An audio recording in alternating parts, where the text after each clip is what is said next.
கடவுள் சோதித்தால் உடனே கடவுள் இல்லை என்பதும், கடவுளை திட்டுவதும், வேறு ஒரு கடவுளை கும்பிடச் செல்வதும் இந்த மானிடர்களினுடைய இயல்பு. உன்னை மறந்த அந்த கனவே என் உயிர் போய்விடும். என்ன பக்தி!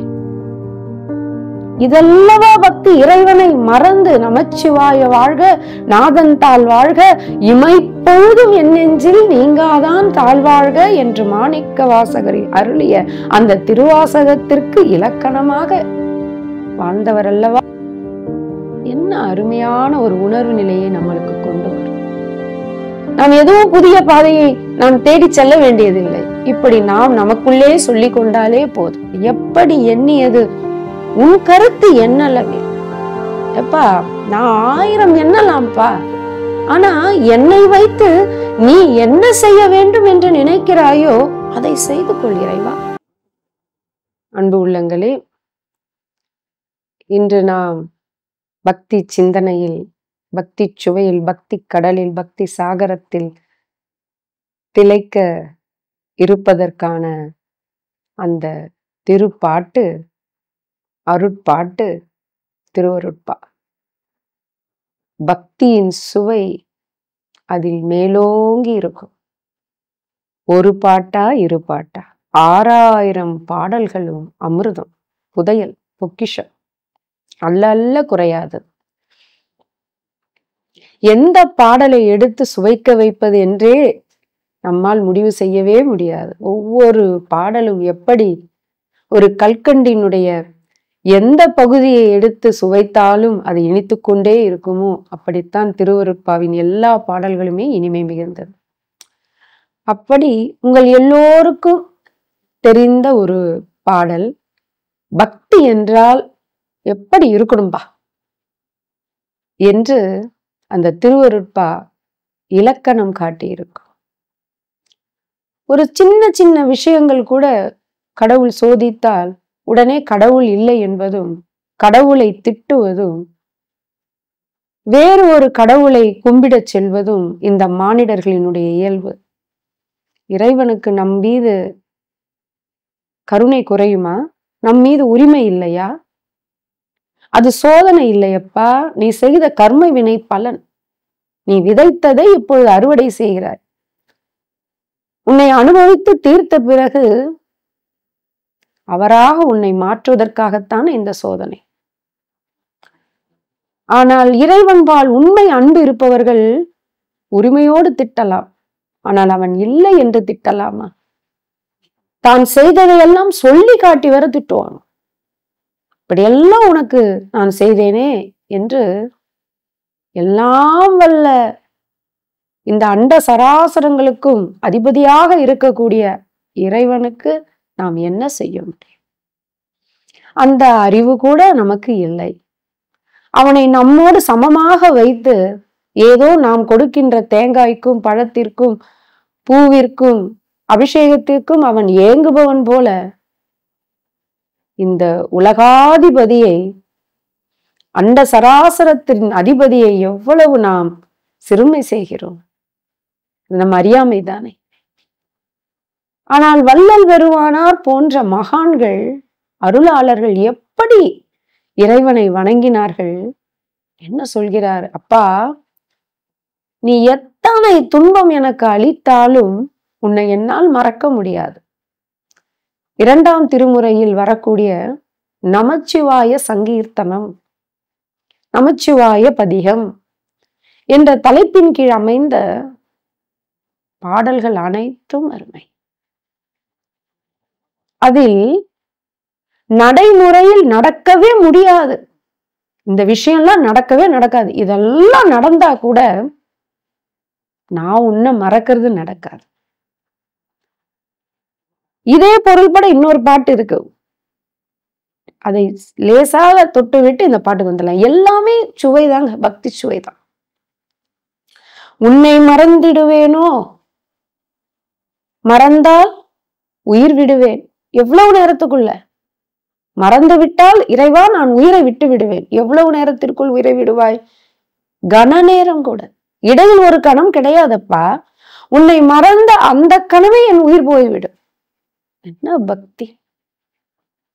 இதல்லவா பக்தி. இறைவனை மறந்து நமச்சிவாய வாழ்க, நாதன் தாள் வாழ்க, இமைப்பொழுதும் என் நெஞ்சில் நீங்காதான் தாழ்வாழ்க என்று மாணிக்க வாசகர் அருளிய அந்த திருவாசகத்திற்கு இலக்கணமாக வாழ்ந்தவர் அல்லவா, இலக்கணத்தின் இலக்கணமாக வாழ்ந்தவர் வள்ளல் பெருமானார். மணிவாசகரை போலவே வாழ்ந்தவர். என்னால் ஒரு வினாடி கூட உன்னை மறக்க முடியாது. அப்படி நமச்சிவாயத்தை நான் மறவேனே என்று நமச்சிவாய பதிகத்தில் சொல்லுவார். பெற்ற தாய்தனை மகன் மறந்தாலும், பிள்ளையை பெறும் தாய் மறந்தாலும், உற்ற தேகத்தை உயிர் மறந்தாலும், உயிரை மேவிய உடல் மறந்தாலும், கற்ற நெஞ்சகம் கலை மறந்தாலும், கண்கள் நின்று இமைப்பது மறந்தாலும், நற்றவத்தவர் உள் நிறைந்து ஓங்கும் நமச்சிவாயத்தை நான் மறவேனே. இது நடக்குமா? பெற்ற தாய் தன் குழந்தையை மறப்பாளா? மறப்பது மிக மிக அரிது. எங்கோ ஒரு வழக்கு இருக்கும். யாரோ கோடியில் ஒருவர் தான் நடக்கும். பிள்ளையை பெறும் தாய் மறந்தாலும், பெற்ற தாய் தன்னை மகன் மறப்பதும், பிள்ளையை பெறும் தாய் மறப்பதும் நடக்காது. நடந்தாலும் நடக்குமா? கற்ற நெஞ்சகம் கலை மறந்தாலும், கலைகள் கற்ற கலைகளை எல்லாம் நெஞ்சம் அல்ல, நெஞ்ச அகம், ஆன்மாவில் பதிவுதான். அந்த பதிவுகள் கூட ஒரு நாள் மறந்து விடும். கண்கள் நின்று இமைப்பது மறந்தாலும், ஏனென்றால் நாம் மறந்தாலும் கண்கள் தனக்கு ஈரப்பசையை வேண்டி அது இமைத்துக் கொண்டே இருக்கும். ஆரேனும் நம்மை அதிர்ச்சி ஊட்டும்படி கண்களுக்கு அருகில் கையை கொண்டு வரட்டும், நம்மை அறியாமலேயே கண்கள் மூடி தன்னை தற்காத்துக்கொள். அப்படி இமை கண்ணை காக்கிறது. அப்படி அந்த கண்களினுடைய இமைத்து இமைத்து இமைத்து கண்களை ஈரப்பசையோடு வைத்துக் கொண்டிருப்பது அதனுடைய அனிச்சை செயல். அப்படி அது மறந்தாலும், அனிச்சையாக செயல்படக்கூடிய கண்கள் நின்று இமைப்பது மறந்தாலும், உற்ற தேகத்தை உயிர் மறந்தாலும், இந்த தேகத்தில் தான் உயிர் இருக்கிறது. ஆனால் இந்த தேகத்தை உயிர் மறக்கக்கூடிய நாள் வராது, அது மரணம். ஆனால் இருக்கும் போதே உயிர் மறக்குமா? அப்படி ஒரு நாள் அது மறந்தாலும், உயிரை மேவி கொண்டிருக்கின்ற உடல் மறந்தாலும், எப்படி உதாரணங்கள் பாருங்க. உடல் மறக்க முடியுமா? மறந்தால் உடல் இருக்குமா? உடலை மறந்து உயிரும், உயிரை மறந்து உடலும் இருக்க முடியுமா? ஒரு நல்ல கணவன் மனைவியினுடைய அன்பை காட்டும் பொழுது உயிரும் உடலும் போல என்பார். பிரியாது, உயிரை விட்டு உடல் பிரியாது. அப்படி சங்ககால இலக்கியங்கள் முதல் கொண்டு கணவன் மனைவியின் அன்பை காட்டுவதற்கே உடலும் உயிரும் போல என்று சொல்லுவார்கள். அப்படி ஒன்றை விட்டு ஒன்றை பிரியாது. அப்படி அது பிரிந்தாலும் இதெல்லாம் நடக்காது. ஆனால் அது கூட நடந்து விடுமாம். பெருமானார் சொல்கிறார். ஆனால் எது நடக்காது தெரியுமா? என்ன ஒரு கம்பீரம், ஞான கம்பீரம், ஞான கர்வம், ஞான செருக்கு. அவ்வளவு இறைவன் பால் தான் வைத்த பற்று இப்படி இருக்கணும். என்ன நடக்காதாம்? நற்றவத்தவர் உள் நிறைந்து ஓங்கும் நமச்சிவாயத்தை நான் மறவேனே. தான் வைத்த சமயத்தில் உள்ள தெய்வத்தின் பால் அவர் இருந்த பொழுது காட்டிய பற்று. ஒன்றை பிடி, உறுதியாய் பிடி என்று பிடித்தவர் அந்தந்த வழிபாட்டின் போது அப்படியே அதில் நிலையாக இருந்து பிடித்தார். யாரை மறவ மாட்டாராம். பாருங்கள், அதில் கூட பெருமானார் அந்த பக்குவ நிலை, மிகப்பெரிய உயரிய நிலையை, பக்தியை கடந்து அவர் சன்மார்க்க நெறிக்கு வந்த போது சொல்கிறார், அப்பா அப்பொழுது கூட நின் சாயே அல்லாது வேறொரு தெய்வத்தை நான் நின் சாயையில தான் பார்த்திருக்கிறேன் என்று அந்த உயர் நெறியை நான் அப்பொழுதே கண்டிருக்கிறேன் என்கிறார். அது இதில் தெரியும். நற்றவத்தவர் உள்ளிருந்து ஓங்கும். யார் மிக உயரிய நன்றாக தவம் செய்கிறார்களோ அவர்களினுடைய உள்ளிருந்து ஓங்கக்கூடிய இறைவன் எங்கே இருக்கிறார்? அவர் சொல்கிற இறைவன் வெளியே இல்லை.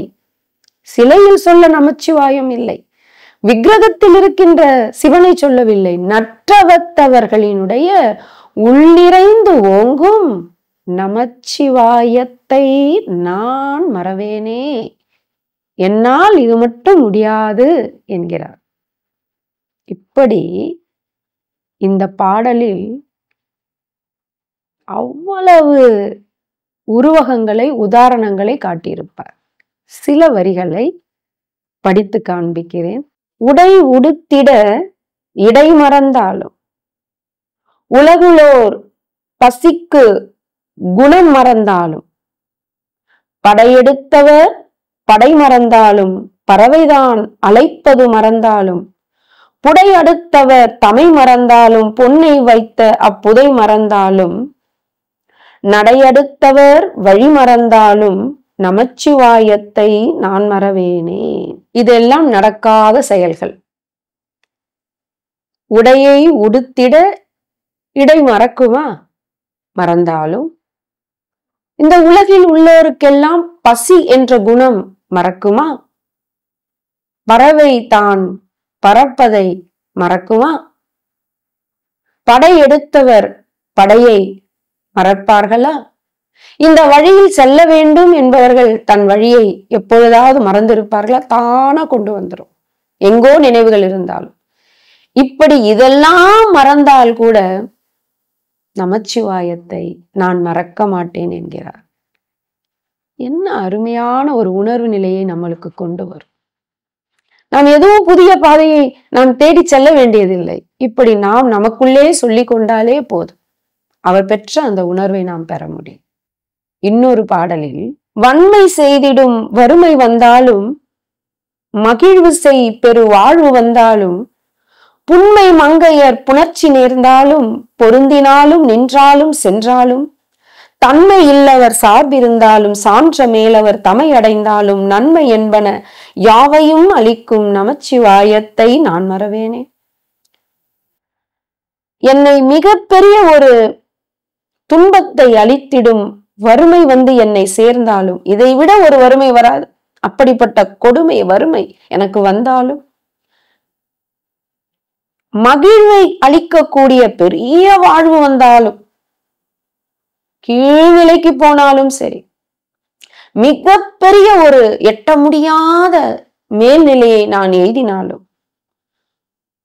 புன்மை மங்கையர் புணர்ச்சி நேர்ந்தாலும், எத்தனை உலக போக புலன்போக அனுபவங்களில் நான் ஈடுபட்டாலும், அதிலேயே பொருந்தி நின்றாலும் சென்றாலும், அதிலேயே மூழ்கி கிடந்தாலும், தன்மை இல்லவர்களினுடைய சார்பு இருந்தாலும், எந்த நற்குணங்கள் இல்லாதவர்களினுடைய தொடர்பிலே நான் இருந்தாலும், சான்ற மேலவர் தமை அடைந்தாலும், எப்படிப்பட்ட சான்றோர்களினுடைய சபையில் எனக்கு தொடர்பு இருந்தாலும், அவர்களை அடைந்தாலும், நன்மை என்பன யாவையும் அளிக்கும் நமச்சிவாயத்தை நான் மறவேனே. நான் என்ன அழகாக சொல்றாரு பாருங்க. நான் எத்தனை உலக போகங்களில் ஈடுபட்டாலும், அல்லது என் புலன் மயக்கத்திலிருந்து விடுபட்டாலும், தீயவர்களோடு பழகினாலும், நல்லவர்களோடு இருந்தாலும், என்ன இருந்தாலும், அப்பா உண்மை மட்டும் நான் மறக்க மாட்டேன்பா. எவ்வளவு பெரிய ஒரு ரகசியார்த்தத்தை சொல்கிறார் வள்ளல் பெருமானார். என்ன சொல்றாரு? சில உலகியல் வாழ்க்கையில் இருக்கிற மக்களுக்கு அவர் சொல்லும் அறிவுரை, ஆன்மீக பயணத்தில் இருப்பவர்களுக்கல்ல, இல்லறத்தில் உலகியல் கடமைகளில் சிக்குண்டு இருப்பவர்கள் சொல்றாரு, எப்பா நீ என்ன வேணாலும் பண்ணிக்கோ, ஆரம்பத்துல அப்படித்தான் இருக்கும், உடனே எடுத்த உடனே இறை சிந்தனையும் இறை உணர்வுக்கான எல்லா வாய்ப்பும் வசதிகளும் எல்லாருக்கும் கொடுத்துருவாங்களா? அவரவரினுடைய கர்ம வினைக்கு ஏற்ப, மனதின் பக்குவ நிலைக்கு ஏற்ப, ஆன்மாவின் முதிர்ச்சிக்கு ஏற்பதான் அவரவருடைய வாழ்க்கையில் ஆன்மீக பாதை அந்த நேரம் ஒதுக்கப்படும். எல்லாருக்கும் கிடைச்சிடாது. சரி, உன் வாழ்க்கை இப்பொழுது உலகியல் கடமைகளில் சிக்குண்டு, உலகியல் போகங்களில் சிக்குண்டு இருக்கிற மாதிரிதான் இருக்கா? பரவாயில்லை. ஆனா இறைவனை மறந்து நீ எதையும் செய்யாதே. இறைவனை நினைப்பதற்கு தனியா நேரம் ஒன்றும் தேவையில்லை. ஒவ்வொரு செயலிலும் இறை செயல், இறை செயல் என்கின்ற நீ தீய செயல்கள் செய்யும் பொழுது கூட இறைவா என்னை இப்படி நீ பணித்திருக்கிறாய் என்று செய். என்னம்மா இது அநியாயமா இருக்குன்னு கூட தோணும். அந்த செயல் செய்யும் பொழுது இறை சிந்தனையோடு செய்தால் மீண்டும் அந்த செயல் நாம் செய்ய மாட்டோம். இறைவன் நம்மை மீட்பார். இந்த ஒரு நினைவு போதும். நமச்சிவாயத்தை நான் மறவேனே, என்ன போனாலும் சரி நான் நமச்சிவாயத்தை நான் மறக்க மாட்டேன் என்கிறார். இன்னும் ஒரு அற்புத பாடல். இன்னும் பற்பல நாள் இருந்தாலும் இக்கணந்தனிலே இறந்தாலும் துண்ணும் வான்கதிக்கே புகுந்தாலும் சோர்ந்து நகரத்து உழன்றாலும் என்ன மேலும் இங்கு எனக்கு வந்தாலும் எம்பிரான் எனக்கு யாது செய்தாலும் நன்னர் நெஞ்சகம் நாடி நின்றோங்கும் நமச்சிவாயத்தை நான் மறவேனே. இன்னும் பற்பல நாள் இருந்தாலும் இக்கணந்தனிலே இறந்தாலும், புரிகிறது, துண்ணும் வான்கதிக்கே புகுந்தாலும், எனக்கு சொர்க்கமே கிடைச்சாலும், சோர்ந்து மாநகரத்து உழன்றாலும், எம்பிரான் என்னை நீ நரகத்திற்கு செல் என்று சொன்னாலும் அங்கு சென்று உழன்றாலும் சரி, இது மட்டுமல்ல, என்ன மேலும் இங்கு எனக்கு வந்தாலும், இது மட்டும் இல்ல, இன்னும் எத்தனை துயர்கள், எத்தனை துன்பங்கள், என்ன வேதனைகள், என்ன இழிவுகள், என்ன சிறுமைகள், என்ன தாட்சிகள் என்ன வந்தாலும் எம்பிரான் எனக்கு யாது செய்தாலும், இதுதான் பக்தியின் உச்சம். என்ன மேலும் இங்கு எனக்கு வந்தாலும், பக்தியின் உச்சம் பாருங்க. இதுதான் பக்தியின் இலக்கணம். என்ன மேலும் இங்கு எனக்கு வந்தாலும் எம்பிரான் எனக்கு யாது செய்தாலும், எம்பிரான் என்கிறார், எங்க அப்பன், என் இறைவன், என் தலைவன் எனக்கு யாது செய்தாலும். உருக்கும் இந்த வரிகளை கேட்கும் பொழுது இதல்லவா பக்தி. சிறு சிறு விஷயங்களுக்கெல்லாம் இறைவனை திட்டுபவர்களே, உரிமையால் உன் தந்தை என்று கோபித்துக் கொண்டால் சரி, இறைவனே இல்லை என்று சொன்னால் எப்படி? அவர்களைத்தான் கேட்கிறேன். எம்பிரான் எனக்கு யாது செய்தாலும் நன்னர் நெஞ்சகம் நாடி நின்றோங்கும் நமச்சிவாயத்தை நான் மறவேனே. இதுதான் பக்தியின் இலக்கணம். இப்படி பக்தி செய்யுங்கள். இதுதான் பக்தி. இறைவா நீ எனக்கு எது தந்தாலும், பெருமானார் சொல்றார், எப்படி எண்ணியது உன் கருத்து என்னளவில். எப்பா நான் 1000 எண்ணலாம்ப்பா, ஆனா என்னை வைத்து நீ என்ன செய்ய வேண்டும் என்று நினைக்கிறாயோ அதை செய்து கொள் இறைவா. ஏனென்றால் நீ உடையவன், நான் உடைமை பொருள். இந்த உடைமை பொருளை பற்றி, உடைமை பொருளுக்கு ஏதாவது தெரியுமா? உடையவனுக்கல்லவா தெரியும். அதனால் இறைவா என்னை முழுவதுமாக உன்னிடத்தில் கொடுத்து விட்டேன். என்னை வைத்து நீ ஏதோ செய்வதற்காக தானே இந்த உலகில் என்னை பணித்திருக்கிறாய். அப்படியே நீ என்னை செய்து கொள். உன் கருத்து என்னளவில் என்ன இருக்கிறதோ அப்படியே செய் இறைவா என்று முழுமையாக இறைவனிடத்தில் ஒப்படைத்தார் வள்ளல் பெருமானார். ஏறா நிலைமிசை ஏற்றி வைத்தார் இறைவன். அவரிடத்தில் அளித்த, முழுமையாக அளித்த பொருளை அவர் அவராகவே மாற்றினார், இறைவனாகவே ஆக்கினார். இதுதான் பக்தியின் லாபம். பக்தி ஒரு பொக்கிஷம். அந்த பொக்கிஷம் என்ன தருகிறது? நமக்கு எல்லாம் தருகிறது. அதைவிட இறைவனாகவே நம்மை மாற்றும். பக்தி செய்யுங்கள். வாழ்க வளமுடன். தொடர்ந்து அம்மா அவர்களின் பதிவுகளை பெற இந்த யூடியூப் சேனலை சப்ஸ்கிரைப் செய்யவும். மேலும் விவரங்களுக்கும் அம்மா அவர்களின் நேரடி மற்றும் இணைய வழி வகுப்புகளில் கலந்து கொள்ளவும் டிஸ்கிரிப்ஷனில் உள்ள எண்ணை தொடர்பு கொள்ளவும்.